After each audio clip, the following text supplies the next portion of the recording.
ആദ്യമായി ജേക്സി തോമസിലേക്കാണ്. അടിപൊളി. സുനാമി ഭൂകമ്പൊക്കെ വന്നിട്ട് നമ്മൾ പിടിച്ചിരിക്കുന്നില്ലേ? ഈ പത്രം വായിക്കുന്നവരുടെ സ്വഭാവം നോക്കി പരസ്യം കൊടുത്താൽ അത് വിജയിക്കില്ല എന്ന് ലോക്സഭാ തെരഞ്ഞെടുപ്പിൽ തന്നെ തെളിഞ്ഞതാണ്. എന്നിട്ടും എന്തുകൊണ്ടാണ് ഈ പരസ്യ പദ്ധതി വീണ്ടും പാലക്കാട് പോലെ വലിയ വിവാദങ്ങൾ നിറഞ്ഞ ഒരു നിയോജക മണ്ഡല ഉപതെരഞ്ഞെടുപ്പിലേക്ക് CPM ആവിഷ്കരിച്ചത്? ഒരോളം സൃഷ്ടിക്കാൻ തന്നെയാണ് ഈ സദാശിവം വന്നിരിക്കുന്നത്. അതായത് സ്വാഭാവികമായി ഇടതുപക്ഷ രാഷ്ട്രീയത്തിന്റെ വിശ്വാസികളല്ല അങ്ങ് സൂചിപ്പിച്ച ഈ രണ്ട് പത്രമാധ്യമങ്ങളും. സ്വാഭാവികമായി ഞങ്ങളുമായി നേരിട്ട് ബാന്ധവം പുലർത്തിയിട്ടില്ലാത്ത വലിയൊരു വിഭാഗം വരുന്ന ആളുകളിലേക്ക് എത്താൻ ഞങ്ങൾ മതനിരപേക്ഷ രാഷ്ട്രീയത്തെ സംബന്ധിച്ച് ഞങ്ങൾ ഉയർത്തിപ്പിടിക്കുന്ന നിലപാട് തറകൾ, ഞങ്ങൾ ഉയർത്തിപ്പിടിക്കുന്ന ആശയധാരകൾ, അതിനെ സംബന്ധിച്ച് ഞങ്ങൾ പരസ്യം കൊടുക്കാൻ വേണ്ടി ഉപയോഗിച്ചു. സ്വാഭാവികം. അതിനകത്തൊരു പുതുമയും നമുക്ക് ഇവിടെയും അവകാശപ്പെടാനുള്ളതായിട്ട് എനിക്ക് തോന്നുന്നില്ല. ശ്രീ ജേക്സി തോമസ്, അതിനൊരു വർഗീയ സ്വഭാവം ഇല്ലേ? ഈ രണ്ട് പത്രങ്ങൾക്ക് മാത്രമായി ഒരു പ്രത്യേക ഉള്ളടക്കം നിങ്ങൾ എത്തിക്കുകയാണ്. ആ ഉള്ളടക്കത്തിന്റെ ആധികാരികതയെങ്കിലും പരിശോധിച്ചിട്ടുണ്ടോ LDF? തീർച്ചയായിട്ടും. കാരണം ഇപ്പോൾ BJPയുടെ രാഷ്ട്രീയ പദ്ധതിയുടെ ഭാഗമായി ദീർഘകാലം നിലയുറപ്പിക്കുകയും അപരമത വിദ്വേഷത്തിന്റെയും വർഗീയ കലാപത്തിന്റെയും അനുഭവങ്ങൾ കേരളത്തിൽ സൃഷ്ടിക്കുവാൻ ചെയ്യുകയും ശ്രമിച്ചിട്ടുള്ള RSS രാഷ്ട്രീയത്തിന്റെ പ്രതിനിധി അല്പമണിക്കൂറുകൾക്ക് പിറകിൽ കോൺഗ്രസിന്റെ ഭാഗമായി മാറി. എന്നിട്ട് അതോടൊപ്പം ഈ തെരഞ്ഞെടുപ്പിൽ തന്നെ ഉയർന്നു വന്ന ഏറ്റവും സുപ്രധാനമായ മറ്റൊരു അനുഭവം UDF-നാണ് പാലക്കാട് നിയോജക മണ്ഡലത്തിൽ നടക്കുന്ന ഉപതെരഞ്ഞെടുപ്പിൽ ഞങ്ങളുടെ പിന്തുണ എന്ന് ലക്ഷണമൊത്തം മതതീവ്രവാദ പ്രസ്ഥാനമായ SDP പറയുന്നു. എന്തെങ്കിലും ഒരു അഭിപ്രായം ചോദിച്ചാൽ താൻ തന്റെ വായ തോന്നിയ അഭിപ്രായം പറയാം. ചോദ്യം അതല്ല.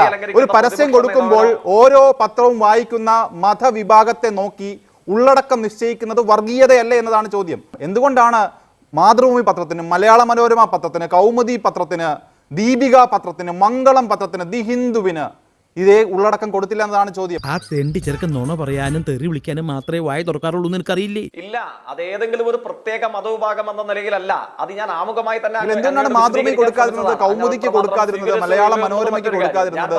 ദേശാഭിമാനിയിൽ പോലും ആ പരസ്യം ഇല്ലല്ലോ, പാർട്ടി പത്രമല്ലേ? അത് പിന്നെ ഞാൻ പറഞ്ഞല്ലോ, ഞങ്ങളുടെ അഭിപ്രായം ഇതിനെ സംബന്ധിച്ച് എന്താണ്? ഇടതുപക്ഷ രാഷ്ട്രീയവുമായി എല്ലാ കാലയളവിലും സഹകരിച്ചിട്ടുള്ള വലിയൊരു വിഭാഗം വായനക്കാരല്ല അങ്ങ് ഈ സൂചിപ്പിച്ച ഈ പത്രമാധ്യമങ്ങൾക്ക് ആകെയുള്ളത്. അതുകൊണ്ട് അവരിലേക്ക് റീച്ച് ഔട്ട് ചെയ്യണം ഞങ്ങൾ ഉയർത്തിപ്പിടിക്കുന്ന ആശയകത. ലക്ഷ്യം മതം ലക്ഷ്യം വെച്ചുള്ള വോട്ടുകൾ തന്നെയായിരുന്നു അല്ലേ? അപ്പോൾ കൃത്യമാണ് JK. അപ്പോൾ ലക്ഷ്യം മതം ലക്ഷ്യം വെച്ചുള്ള വോട്ട് തന്നെയായിരുന്നു. കാര്യങ്ങൾ സത്യമാണെങ്കിലും എനിക്ക് അംഗീകരിച്ചു കൊടുക്കാൻ പറ്റുമോ? ഒരിക്കലുമല്ല. അത് അങ്ങേക്ക് അങ്ങനെ വേണമെങ്കിൽ വ്യാഖ്യാനിക്കാം. അത് അങ്ങയുടെ വ്യാഖ്യാനം മാത്രമാണ് എന്നുള്ളതാണ് എന്റെ അഭിപ്രായം. ഞാൻ പറഞ്ഞല്ലോ, മതമല്ല ലക്ഷ്യം. ഞങ്ങളുടെ ചർച്ചാ വിഷയം എന്താണ്? ഞങ്ങളുടെ ചർച്ചാ വിഷയം മനുഷ്യരുടെ മതങ്ങളല്ല, മതങ്ങളിലെ മനുഷ്യരാണ്. എല്ലാ വിഭാഗത്തിൽപ്പെട്ട മതങ്ങളിലെയും മനുഷ്യരെ സംബന്ധിച്ച് തന്നെയാണ് കേരളത്തിൽ ഇടതുപക്ഷം CPIM എല്ലാ കാലവും മുഖവിലക്കെടുത്തിട്ടുള്ളത്, ചർച്ചയ്ക്ക് വിധേയമാക്കിയിട്ടുള്ളത്. ഇവിടെയും ഞങ്ങളുടെ ലക്ഷ്യം മറ്റൊന്നല്ല. ഞങ്ങളുടെ ലക്ഷ്യം വർഗീയതയോടും SDP-യോടും തീവ്രവാദികളോടും കേരളത്തിലെ കോൺഗ്രസും UDF-ഉം സമരസപ്പെട്ടിരിക്കുന്നു.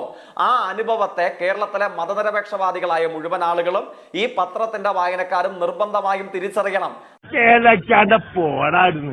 അത് മതപരമായ ഒരു വിഭജനമോ വർഗീയമായ ഒരു ലക്ഷ്യമോ അല്ല ഉള്ളത്. വർഗീയതയോടൊപ്പം ചേർന്ന് നിൽക്കുന്ന കോൺഗ്രസിന്റെ സമീപനമാണ് ആ പരസ്യത്തിലൂടെ തുറന്നു കാട്ടപ്പെടുന്നത്. ആണോ? ഭയങ്കര.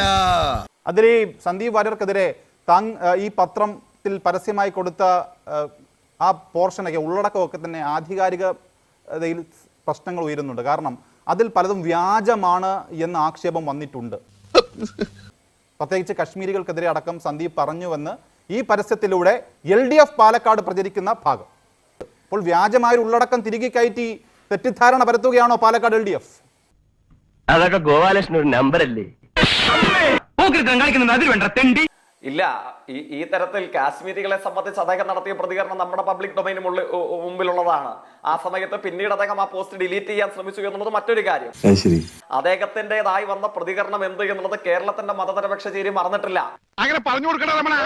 അതിനെ വെള്ളപൂശാൻ പുതിയ അന്തരീക്ഷത്തിൽ സ്വന്തം പിതൃഭൂമിയോ മാതൃഭൂമിയോ ആയ സ്ഥലം ഇപ്പോഴും RSS-ന്റെ കാര്യാലയം നിർമ്മിക്കാൻ കൊടുക്കുമെന്ന് പറഞ്ഞിട്ടുള്ള അഭിനവ കോൺഗ്രസ്സുകാരനെ ഇപ്പോൾ സന്ദീപ് വാര്യർ തന്നെ തത്സമയം ഏഷ്യനെറ്റ് ന്യൂസ് അവറിൽ വന്നിട്ടുണ്ട്. സന്ദീപ് വാര്യർ, കശ്മീരികൾക്കെതിരായ വിവാദ പരാമർശങ്ങൾ താങ്കൾ പോസ്റ്റ് ചെയ്ത് പിന്നീട് പിൻവലിച്ചു എന്നാണ് ഇപ്പോൾ ജേക്സി തോമസ് ഈ ന്യൂസ് അവർ ചർച്ചയിൽ പറയുന്നത്? എന്റെ ഭയ ഞാനൊന്നും പറഞ്ഞിട്ടില്ല. മുതലാളി ഒരു പ്രാവശ്യം പറഞ്ഞിട്ടുണ്ട് ബോട്ടിൽ വെച്ചേ, മുതലാളി മറന്നുപോയതാ. ശരി, ഇനി ഞാൻ അതുപോലെ നടത്തിയിട്ടുണ്ട് എന്ന് വാദത്തിന് വേണ്ടി നിങ്ങൾ അങ്ങ് സമ്മതിക്കും. ഈ ആശാന്റെ കാൽ തല്ലി ഒടിച്ച ഗോപാലകൃഷ്ണനോട് വിശാലഹൃദയനായിട്ട് ആശാൻ ക്ഷമിച്ചതാണോ? ആഭ്യന്തര വകുപ്പ് ഇവരെ കയ്യിലല്ലേ? എന്നെ പിടിച്ച് അറസ്റ്റ് ചെയ്ത് അകത്തിടണ്ടേ? എന്നിട്ട് ഈ തെരഞ്ഞെടുപ്പിന് തലേദിവസം പത്രപരസ്യം കൊടുക്കുകയാണോ വേണ്ടത്? ഉളുപ്പുണ്ടോ ഇവർക്ക്? ഈ രീതിയിലാണോ നമ്മൾ രാഷ്ട്രീയത്തെ കൊണ്ടുപോകേണ്ടത്? നിങ്ങൾക്ക് തെരഞ്ഞെടുപ്പ് പ്രചരണം നടത്താൻ മറ്റെന്തൊക്കെ മാർഗമുണ്ട്? വടകരയിൽ ഇത് തന്നെയല്ലേ ചെയ്തത്? ഈ വ്യാജ സ്ക്രീൻഷോട്ട് ഉണ്ടാക്കുക, വ്യാജമായി പ്രചരിപ്പിക്കുക. അതല്ലെങ്കിൽ ഞാൻ കഴിഞ്ഞ കാലങ്ങളിൽ തള്ളി പറഞ്ഞിട്ടുള്ള കാര്യങ്ങളെ കുറിച്ച്, പിന്നെ അങ്ങനെയാണെങ്കിൽ മുഖ്യമന്ത്രിയെ കുറിച്ച് സരിൻ പറഞ്ഞ കാര്യങ്ങളെ കുറിച്ചൊക്കെ നിങ്ങൾ പരസ്യം കൊടുക്കുക. അപ്പൊ ഞാൻ പറയുന്നത്, ഇപ്പോ നമ്മളെ മനോരമയിൽ നടന്ന ചർച്ചയുമായി ബന്ധപ്പെട്ട് ഗാന്ധിയെ ചെറുതായിട്ടൊന്ന് വെടിവെച്ചു വന്നു. ആര് പറഞ്ഞതാ അത്? ജയിക്ക് പറയട്ടെ. സ്വരാജ് പറഞ്ഞ കാര്യമല്ലേ? ആ ചർച്ചയുടെ മുഴുവൻ രൂപ എടുത്ത് പരിശോധിക്ക്. ഇവരുടെ CPM MLA സ്വരാജ് പറഞ്ഞ കാര്യമാണ് എന്റെ തലയിലേക്ക് ഇട്ടിട്ട് ഇന്ന് അവര് ആ പരസ്യത്തിൽ കൊടുത്തിട്ടുള്ളത്. ഒരു പബ്ലിക് ഡൊമൈന് മുന്നിൽ ഒരു 2 പ്രസ്ഥാനങ്ങൾ നേതൃത്വം നൽകുന്ന പത്രത്തിലേക്ക് കൊടുത്ത പരസ്യത്തിൽ 2 ഉള്ളടക്കത്തെക്കുറിച്ചാണ് സന്ദീപ് ആക്ഷേപം ഉന്നയിക്കുന്നത്. അതിൽ ഉള്ളടക്കത്തിന്റെ തലക്കെട്ട് ഇങ്ങനെയാണ്: കശ്മീരികളുടെ കൂട്ടക്കൊലയ്ക്ക് ആഹ്വാനം ചെയ്തു സന്ദീപ് എന്നതാണ് ഒരു ഉള്ളടക്കം. ആ ഉള്ളടക്കം സന്ദീപ് ഇവിടെ നിഷേധിക്കുകയും ജയിക്ക് ആരോപണം ഉന്നയിച്ചും പോയാൽ ആ 2 വഴിക്കും തിരുന്നതല്ല. ഇങ്ങനെ പോയാൽ സംഗതി കുഴയും. ഞാൻ ഒറ്റ കാര്യം പറയുന്നുള്ളൂ. ഇതുമായി ബന്ധപ്പെട്ട് ഞാൻ നേരത്തെയും വിശദീകരണം നൽകിയിട്ടുള്ളതാണ്. ഈ മുഴുവൻ ഈ പരസ്യവുമായി ബന്ധപ്പെട്ട് അതിന് അനുമതി പോലും ഇല്ലല്ലോ, ഇലക്ഷൻ കമ്മീഷന്റെ അനുമതി പോലും ഇല്ലല്ലോ. അപ്പൊ ഉദ്ദേശം വ്യക്തമാണല്ലോ. ഉദ്ദേശം എന്ന് പറയുന്നത് സമൂഹത്തിൽ വർഗീയ വിഭജനം ഉണ്ടാക്കുക എന്നുള്ളതാണ്. അപ്പൊ സ്വാഭാവികമായിട്ടും വർഗീയ വിഭജനം ഉണ്ടാക്കാൻ ഉദ്ദേശിച്ചുകൊണ്ട് ഇറങ്ങി പുറപ്പെട്ടുള്ള സ്ഥിതിക്ക് നിയമപരമായിട്ടുള്ള നടപടികൾ സ്വീകരിക്കാനാണ് തീരുമാനിച്ചിട്ടുള്ളത്. ഞാൻ എന്തായാലും നിയമപരമായിട്ടുള്ള നടപടികളുമായി മുന്നോട്ട് പോകും.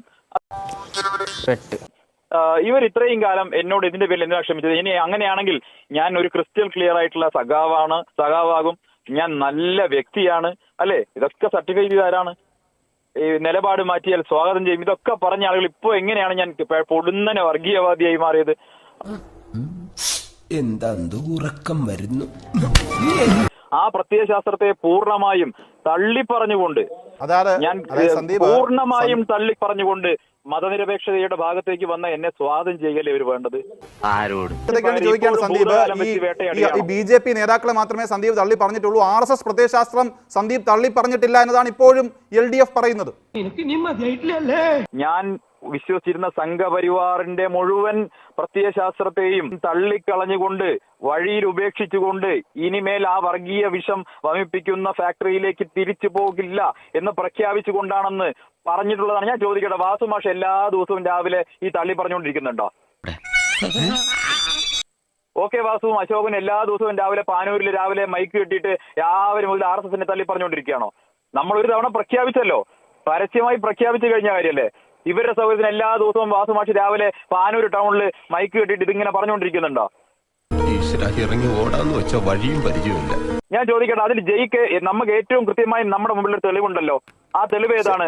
മനോരമയിൽ നടന്ന ചർച്ചയാണ്, ഇന്ന് ഡിജിറ്റൽ പ്ലാറ്റ്ഫോം ഉള്ളതാണ്. കഴിഞ്ഞ ദിവസം നമ്മുടെ അയ്യപ്പദാസ് പറഞ്ഞു, മാധ്യമപ്രവർത്തകൻ പറഞ്ഞു, സന്ദീപ് പറഞ്ഞതല്ല, സ്വരാജ് CPM നേതാവ് സ്വരാജ് പറഞ്ഞ കാര്യമല്ലേ ഇവരുടെ പരസ്യത്തിൽ എന്റെ തലയിൽ കെട്ടിവെച്ചിട്ടുള്ളത്?